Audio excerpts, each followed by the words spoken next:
sweet friends, welcome back to Mary's Nest, and today I'm continuing my Christmas cooking series, and we're going to make 3 citrus marmalade. It's wonderful to give as gifts to friends and family, and it's easier to make than you think. Now by the end of this video, you're going to know how to make marmalade, and you're also going to know how to water bath can it. There are multiple ways you can make marmalade, and some are easier than others.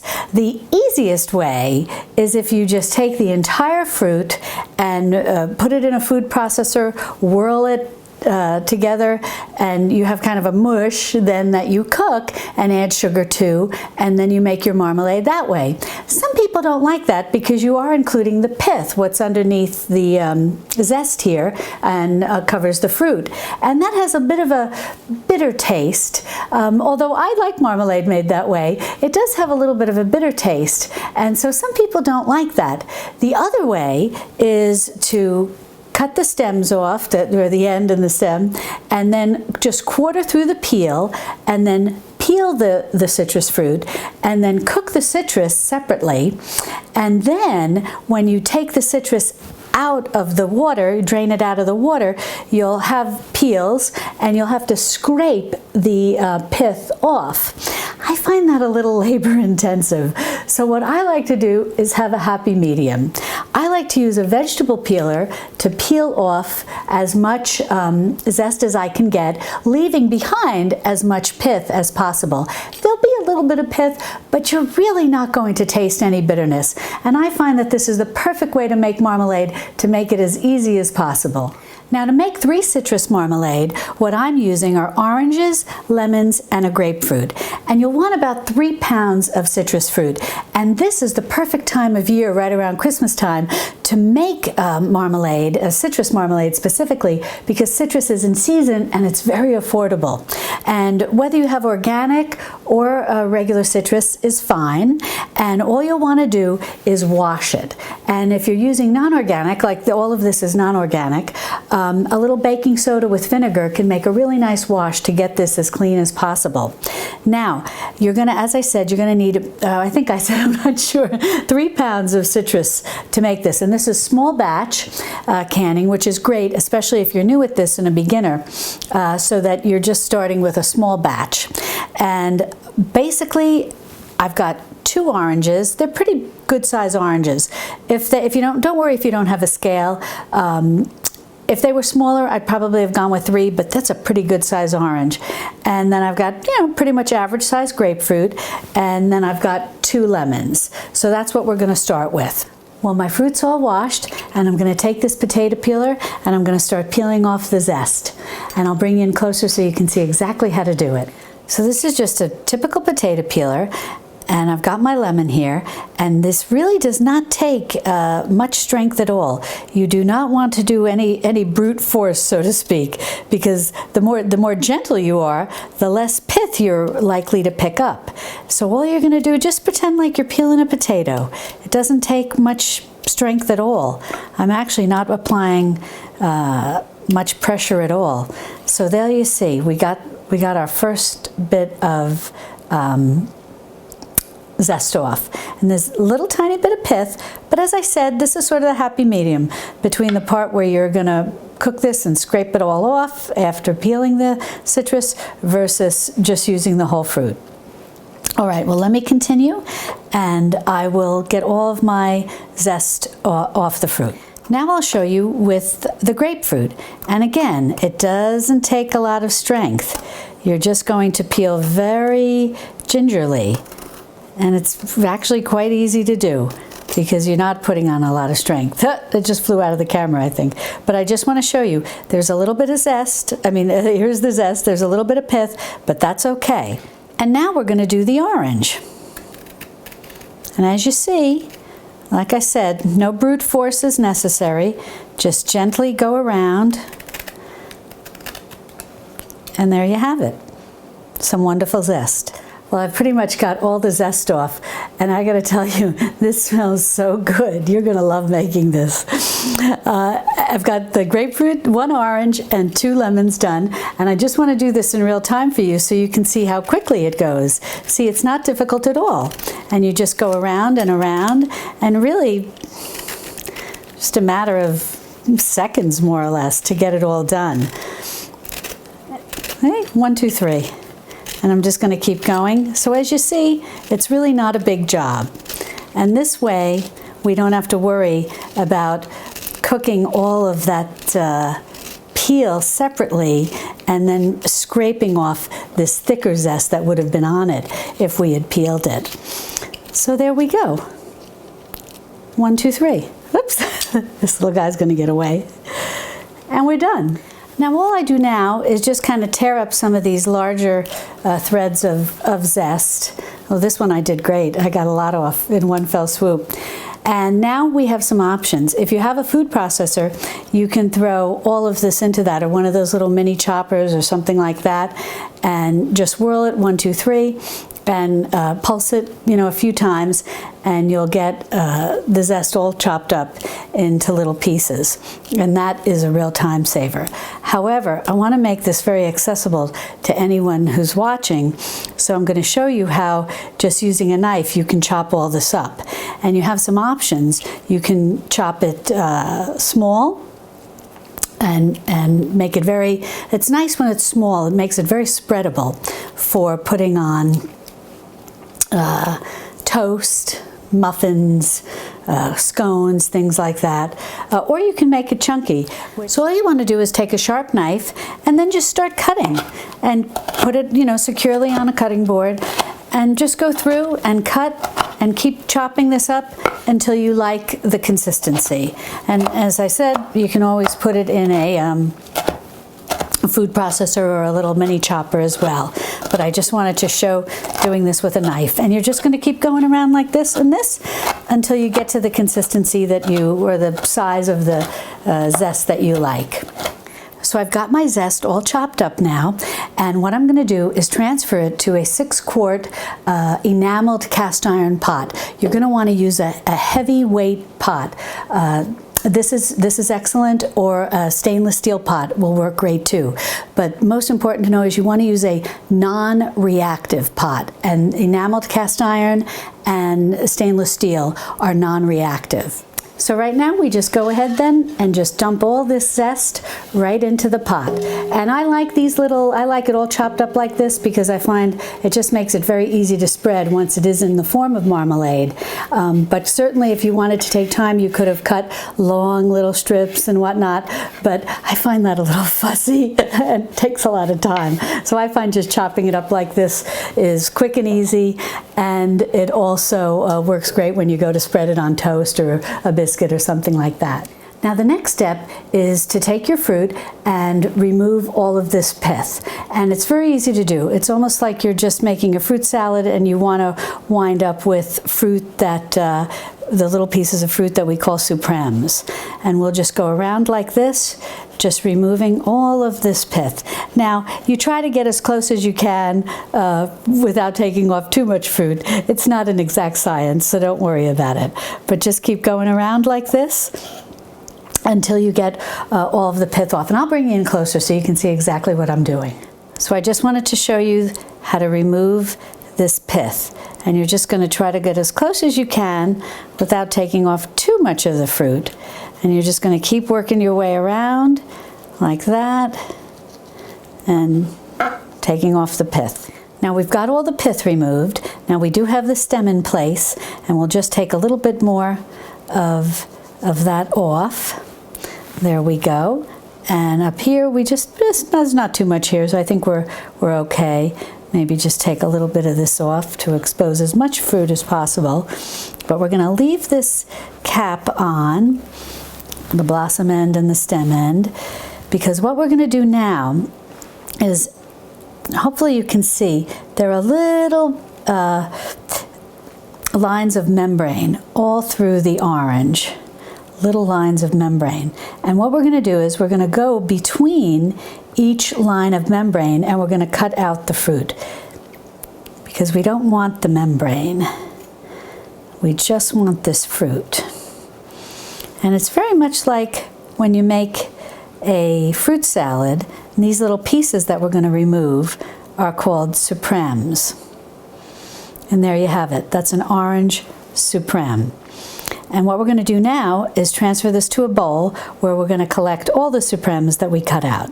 Now, once you get all your fruit out of the membrane, all you can do is take this fella in your hand and just squeeze him over the bowl so that you get every last little bit of juice out of the membrane.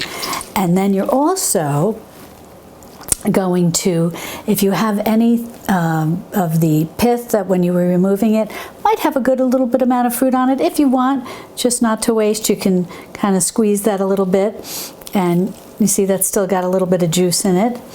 And then be sure to dump any fruit and juice that's on your cutting board, whoops, fellow one in there, into the bowl.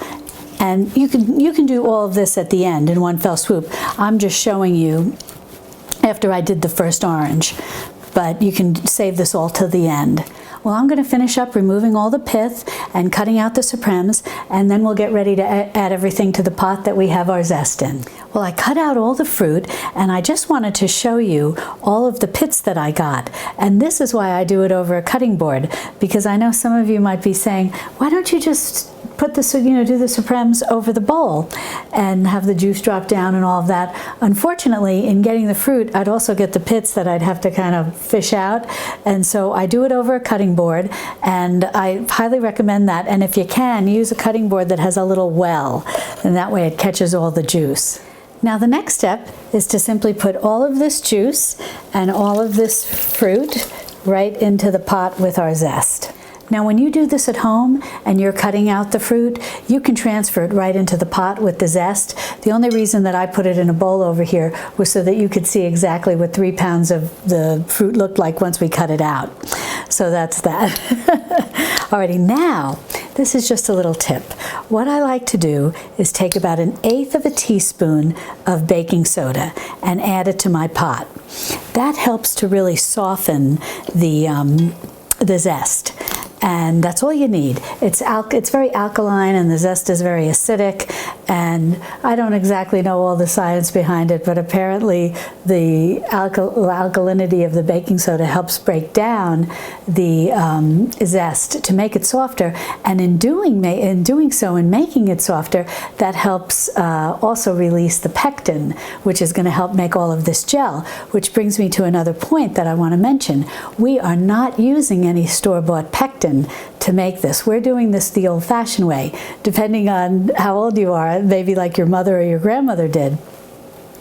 Commercial pectin, I think, may have come out maybe in the 20s or the 30s. I'm not sure how commonly it was used, but I know grandmothers often, in my age group, my grandmother made jams and jellies and marmalades without any store-bought pectin. And so I wanted to show you how to do this the old-fashioned way, because if you can do this, you can make any jam or jelly that you want. And when you find that you use store-bought pectin, you're going to say, oh my gosh, I know how to make it without store-bought pectin. And with pectin, it's like a breeze. So it's nice to know how to do things the old-fashioned way, even though we do have modern conveniences. I like having that knowledge and continuing to pass it on to generations younger than ourselves, so we keep it going. And so in the event that someday, if there were no store-bought pectin, we'd know how to make jams, jellies, and marmalades the old-fashioned way. So in any event, I want to add in 4 cups of water now. And then I'm going to put this on the stove, and I'm going to bring it up to a boil. Then I'm going to put it down to a simmer, and we're going to let it simmer for about 30 minutes. Now, while the zest and the fruit are simmering on the stove, this is a good time to get our canning equipment ready. And the reason is, regarding making the marmalade, the next step is going to be adding the sugar. And once we add the sugar, we need to supervise that very closely and get it ready at some point to decant into our jars and then can in our water bath canner. So this is a good time while that's simmering, and before we've added the sugar, this is a good time to prepare our water bath canning setup. For years I just used this stock pot to can, and it worked great. You can also buy one of the canning kettles, as they're called. You know, you might see it at your grocery store in the summertime, and it's similar. It's just kind of a little wider, and that's perfect for canning as well. And you can, water bath canning, and you put that right on your stovetop. Now, if you use something like this type of stock pot, you'll need to have some kind of rack. Now, you may have something like this handy, like a little round cake rack or something that'll be the right diameter to fit into your stock pot. You can certainly do that. But if you don't have something like that, don't worry, because you can make your own little rack out of canning rings. And these are just the regular size mouth canning rings, because when I put it all together like this, it fits nicely in this stock pot. But if you have a larger stock pot, larger diameter, you can use the wide mouth canning rings. Either or, it doesn't matter. Whatever fits into your pot. Now, the way that you'll want to put this together to make a little rack is to just turn your canning rings upside down, and then for demonstration I'm just going to use a little twist tie, but you could use a little string, a little cooking twine if you have it, and then all you do is just push. Maybe I'll bring you in closer so you can see exactly what I'm doing. So what I wanted to show you was the easiest way to do this is to just turn them upside down and just loop, if you have a little wire or a little string, cooking twine, and all you're going to want to do is just loop them together. If you have string, you can just give it a little tie. This is bendable. So I'm just going to, just so that it stays flat, and then just turn it back right side up, and then just continue on doing that. So you'll click this, you'll wrap this together, and then this together, this together, this together, this together, this together, and this together, and so on and so forth. And then you'll just have a nice little rack, and then you'll just pick this up and put it right into the bottom of your stock pot or your canning kettle if you don't have a rack. Today I'm going to use the electric water bath canner to do my canning, and this was actually a gift from my husband, and it comes in very handy because it frees up my stove for cooking other things while I'm water bath canning my preserves or whatever the case I may be canning at the time. So that's what I'm going to use today, but everything that we do is exactly the same. If we had the stock pot or the kettle, the what do you call canning kettle, it's all gonna, the process is gonna be the same. The only difference is mine will be sitting on this electric base, and if you're using a canning kettle or a stock pot, you're gonna be putting that on your stove. So we've got our pot, and then we've got our rack. I'm gonna go ahead and put that right in. And the next thing that we've got to do is fill this about 1 inch or 2 above what we think the height of our jars are. Now, I'm using 12-ounce jelly jars, and they're about 5.5 inches tall. And so I'm gonna, let's just round it up and say 6. So I'm gonna put about 8 inches of water in here. And I'll start filling my kettle now. Well, I've got my kettle filled with water to the point that I want it to be. And don't worry, it's not an exact science, because once you get your jars in, you can just add additional water. So I've turned the heat on, and I'm going to bring this up to a boil, and once it comes up to a boil, I'm going to bring it down to a simmer. And you would do the same thing on your stovetop. Bring the water in your stock pot or your canning kettle, bring it up to a boil, and then let it lower the heat and bring it down to a simmer. And now one extra thing that I'm going to add is 2 tablespoons of white vinegar. I have very hard water, and this vinegar, by adding this into the water, will help keep the jars look nice and clear and not cloudy on the, on the outside from picking up anything from the hard water. So if you have hard water, you may want to consider putting in some white vinegar in your water. Now the next thing that you need to do is pick the jars that you're going to use. Now I'm going to use 12-ounce jelly jars, and also depending on what recipe you use, as you go forward and do this on your own, the recipe will also say this makes 6 8-ounce jars or whatever the case may be. But what I'm making today, I want to put into 12-ounce jelly jars. These are pretty quilted ones, and they look nice to give as gifts. and it's also a nice generous amount of marmalade. So what I'm going to do is, these are clean, and so you want to get your jars and you want to make sure that they're clean in the sense that they've been washed, you know, with warm soapy water and dried, but they need to be sanitized. Now, you can do this in your dishwasher. If you've run them through your dishwasher, they'll be sanitized. But you want to do that close to the time that you're going to get ready to can, because they need to be warm. Now, my jars are not warm. They've not been run through the dishwasher. They've just been washed in hot soapy water and dried. So what I'm going to do is, and you can do the same too, is I'm going to put these into my canner, and I'm going to boil them for 10 minutes. So this is coming up to temp now, and I'm going to go ahead and put these jars in, and I'm going to let them sit in there while it's coming up to temperature, and then once it's boiling. And I'll leave them in there for 10 minutes while they're boiling, and then I'll take them out and they'll be nice and hot, and they will be ready for the jam, or the marmalade. Now, I want to give you a little tip. The amount that I'm making, or the amount of marmalade that I'm making, would probably fill 6 8-ounce jars. Now, I'm using 12-ounce jars, so I don't need 6 jars. However, jam making often is not an exact science. Jelly making, marmalade making, it's not an exact science. And so it's always good to have one extra jar that's been sanitized and is warm and is ready for any overflow you might get. Now, in the event that you don't have that spare jar ready, don't worry. You can just put it in a container and put it in your refrigerator, and it's just one that won't be canned. Now, the next step that you want to do while your water bath canner is coming up to temp is to get 2 plates, and you want to go ahead and put these into your freezer, because these are going to help when we do our test once the marmalade is cooked to make sure that it's gelled properly.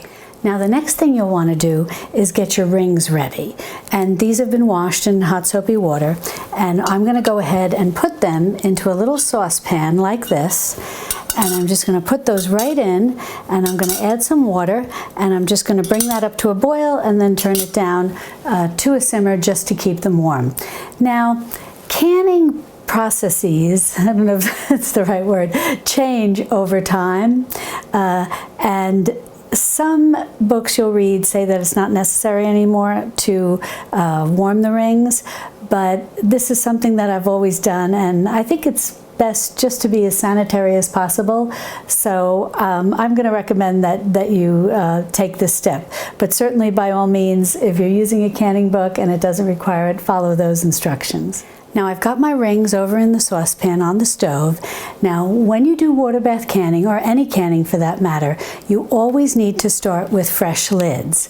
Now, you can reuse the rings time and time again, and I'll share with you, I have a lot of rings from jars and so on and so forth that I've collected over the years, and I'll show you how I store them. I actually store them right here in my kitchen island. I have cabinet space under here, and I just have 2 little hooks, and I just put them on these what are they like? They hold scarves or something, I think. And there's a little opening. I think it's be underneath here somewhere.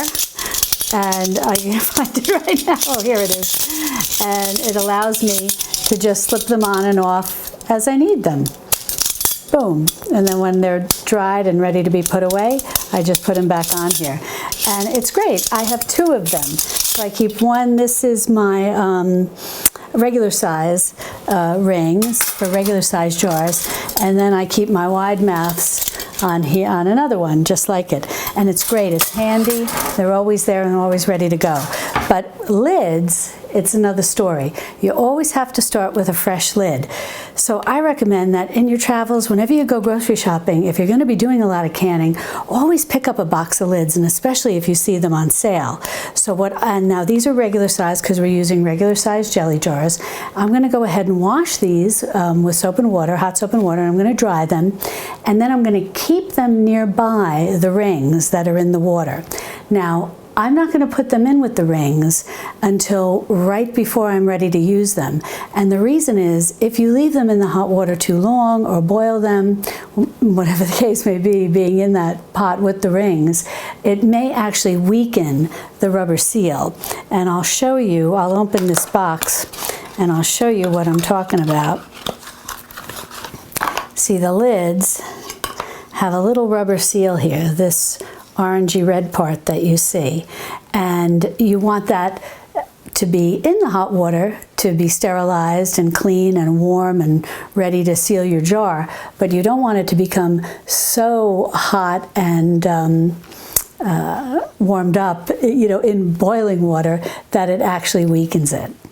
So just keep it nearby your rings, and right before you're ready to fill your jars and get ready to water bath can your marmalade, put them in with the rings just right before. So they're really just in there for a minute or two.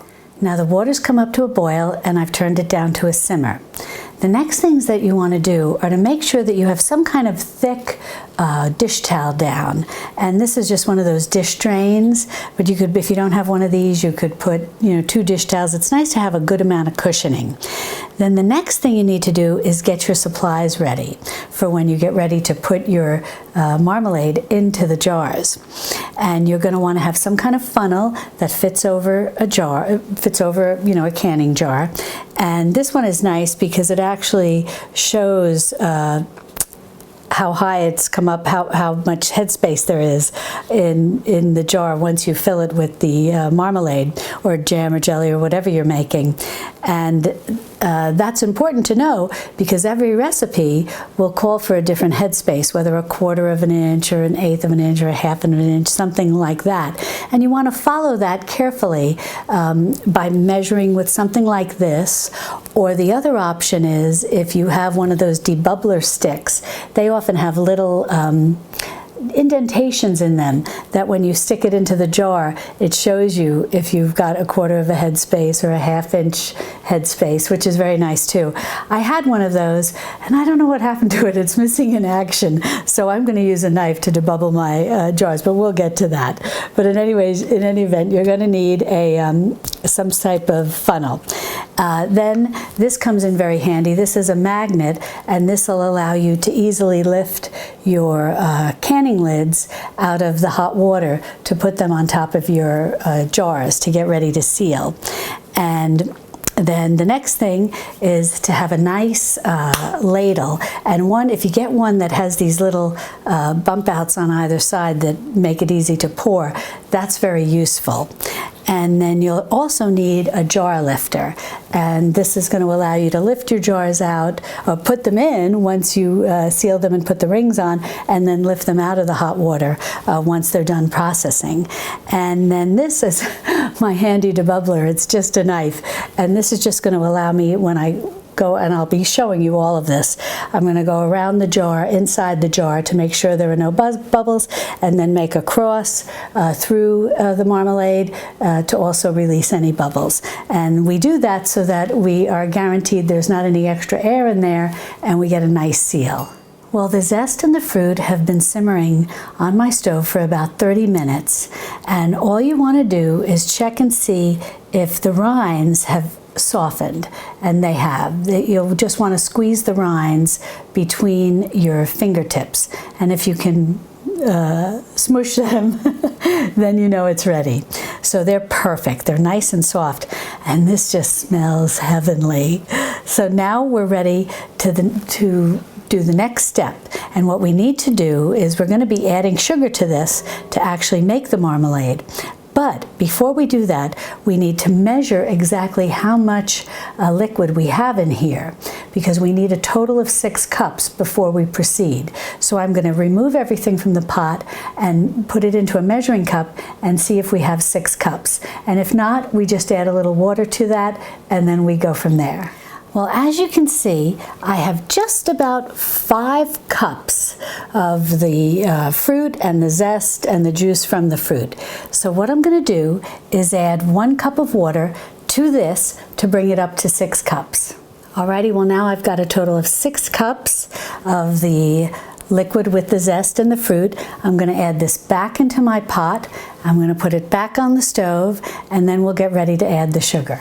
Well, right now I'm going to bring this up to a boil, and once it comes up to a boil, we're going to start slowly adding in the sugar and continue to boil it and continue to stir it. and we're going to be using 6 cups of sugar, which I know seems like a lot, but when it comes to jam and jelly making, especially marmalade, which doesn't do well as a low sugar option, 6 cups of sugar isn't too bad since you only eat a little bit of marmalade at a time. So I'm going to bring this up to a boil, and when it comes back to a boil, we'll start adding in the sugar. Well, it's come up to a boil, so now we're going to start slowly adding in some of our sugar. I'm just going to sprinkle that in and stir it around. Let it come up to a boil and keep stirring it. Well, this has been boiling, and I'm just adding in the sugar, and this is the last of the sugar to go in. And now I'm just going to keep stirring this and wait until this gets to the gel phase. We're looking for a temperature of 220, and I have a thermometer here that I can use, but we also will do the gel test with our plates that are in the freezer, and I'll show you exactly what we're going to do. But for now, we're just going to bring this back up to a boil now that I've added the last of the sugar, and I'm going to keep stirring it, and we're going to have to bring this up to the boil and let it boil probably 15 minutes or so, if not longer, before we do the gel test. Now, as you're boiling your marmalade, or jam for that matter, you will tend to sometimes get foam like this. More often than not, you'll usually get foam. Now, a way to control that is by putting in a knob of butter. And the reason we do that is the butter will help the foam dissipate. Otherwise, you're going to have to skim all the foam off before you bottle your jam, or marmalade in this case. So I'm going to go ahead and put that in.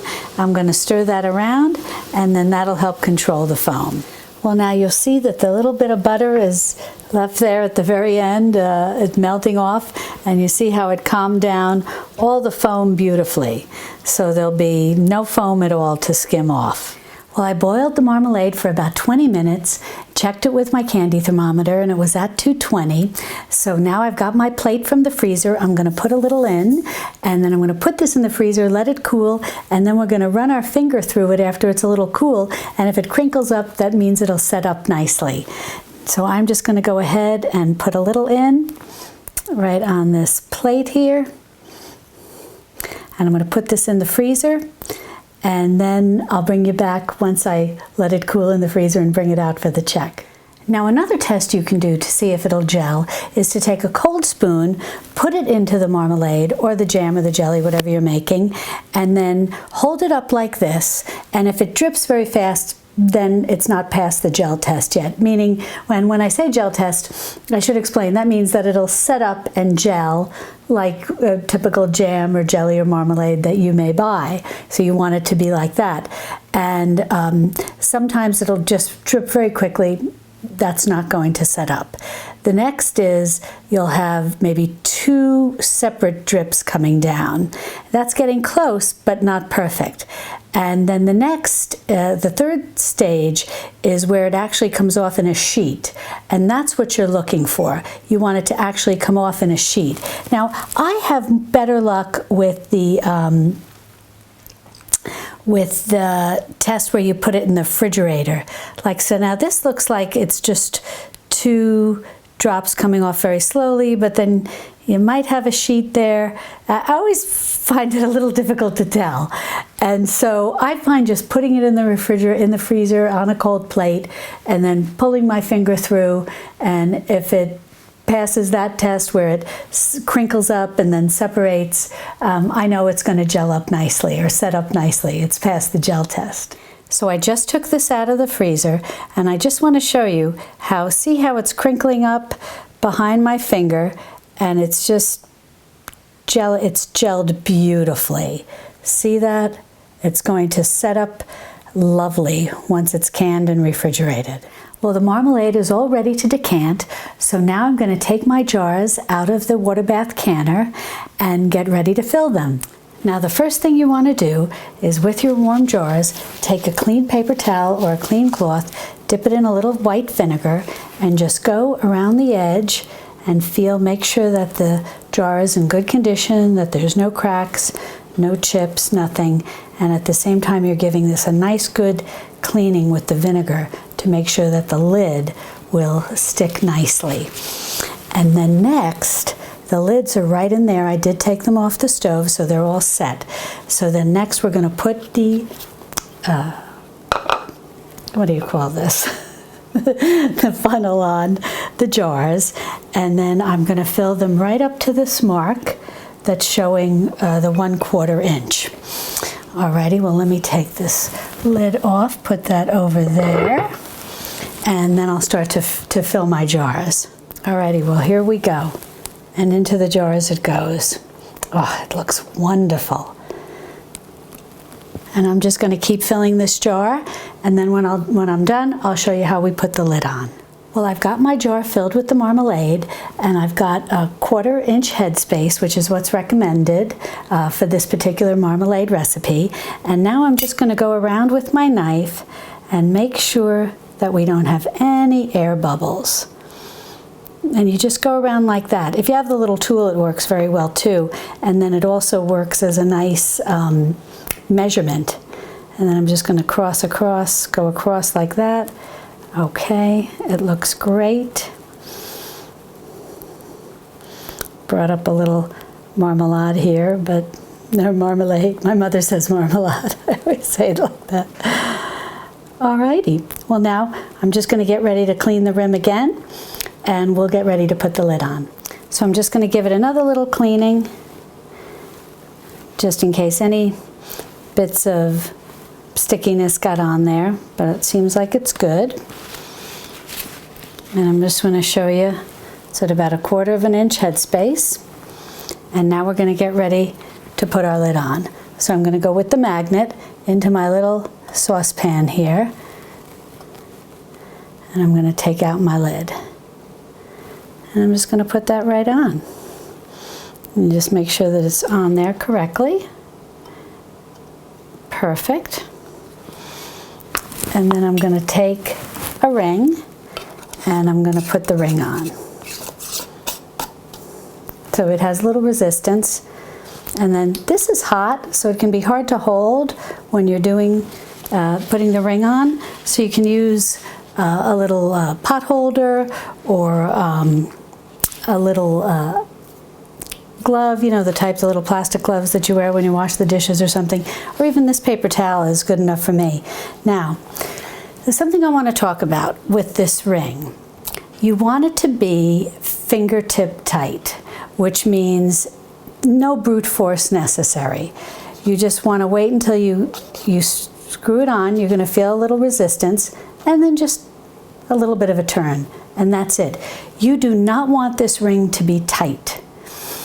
The ring is simply there to hold the lid in place so that during the water bath canning process, the lid stays in place, and then when you remove it and it starts to lower in temp, when you remove it from the water bath canner and it lowers in temperature, the change in temperature causes that seal, and so that little lid needs to be properly placed and secure for that to happen.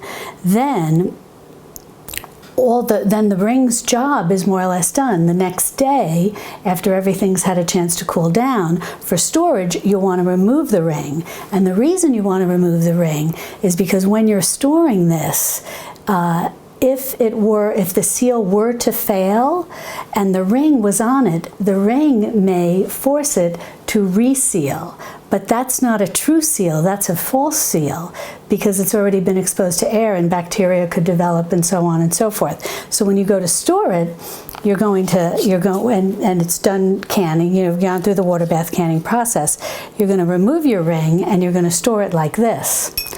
But while you're going through the process of canning it, you need to have this ring to keep everything and to keep the lid in place. So again, like I said, you're just going to go to, because it can be confusing, what exactly is fingertip tight? But you're just going to turn the lid until you see you get resistance. You have resistance. And then after you get that resistance, you just turn it a little more. I think I should bring you in closer so you can see this exactly, because this can be confusing to people. So I just wanted to show you this up close. So we've got the ring, and we've got our lid. So we put our lid on and just position it properly. Then we take our ring and we put the ring on and we just screw it until we get some resistance. Did you see that? See? Just, it's no force at all, just till we get resistance. And then once you get resistance, you turn it again. So did you see that? So once you get the you feel the resistance, see, you're spinning it or turning it, and it stops, you get resistance, and then you just use your fingertips to turn it a little more. So hopefully you saw that.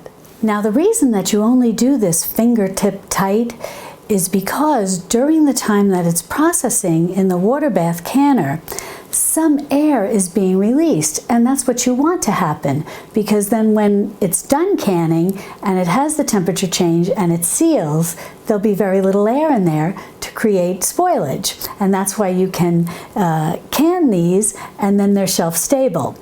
But what happens if you use a lot of brute force and really tighten that ring? Then the air can't escape, and what can happen is the glass jar can explode. So be very careful about that. Don't feel that you have to put any brute force, just till you feel any resistance, and then just a little more, just so that the lid stays in place and will make a good seal. Now we're just going to lower this into the water bath canner where it'll stay nice and warm. Now let me get that in there and we'll see.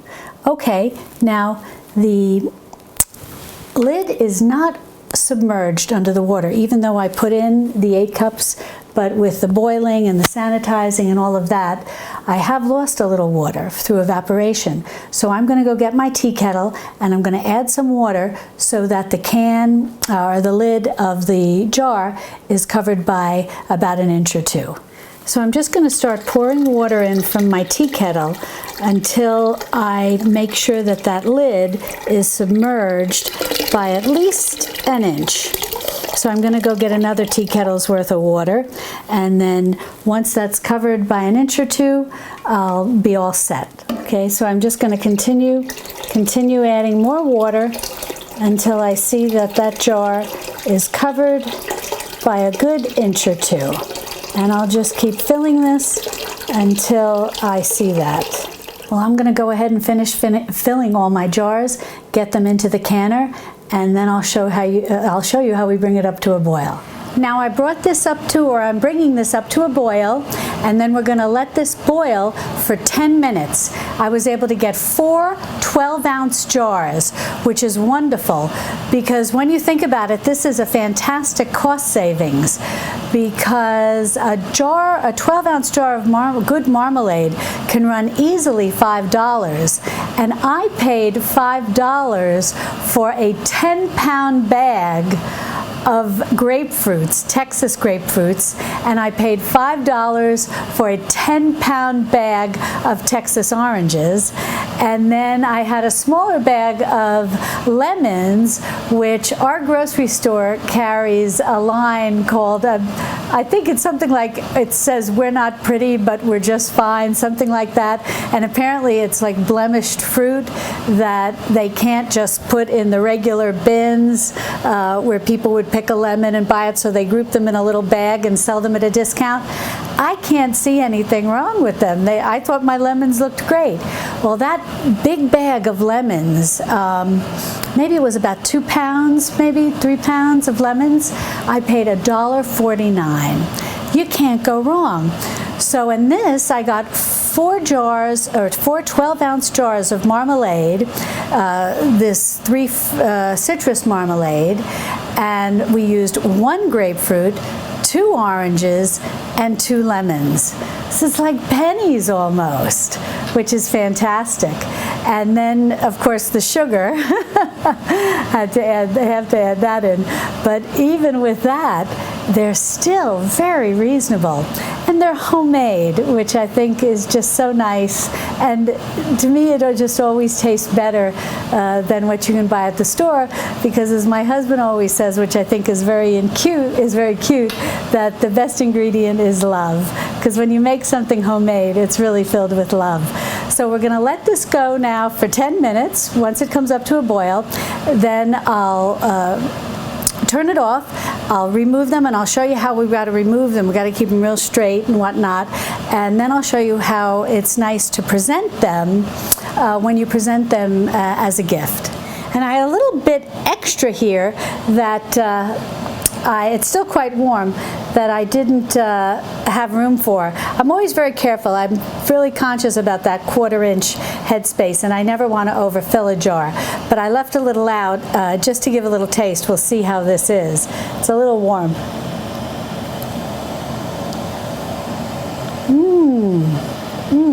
Oh, that's so good. Excuse me. Oh. The citrus is wonderfully tender, yet you get such a burst of flavor when you chew on the little bits of zest. It's really delightful. I think you'll love this 3 citrus recipe for marmalade. Well, I let this boil for 10 minutes, and I've turned it off, and now they've just been sitting in here for a little bit, simmering, and I'm just going to be taking them out now. And when you take them out, you just want to be very careful to keep everything straight and upright. Look at that gorgeous color. The ping! 4 beautiful jars of homemade marmalade. A little fabric tied with a ribbon, and you've got a beautiful gift. For more ideas for homemade Christmas gifts, click the subscribe button below, and then click on this video, and I'll see you over there in my Texas Hill Country kitchen. Love and God bless.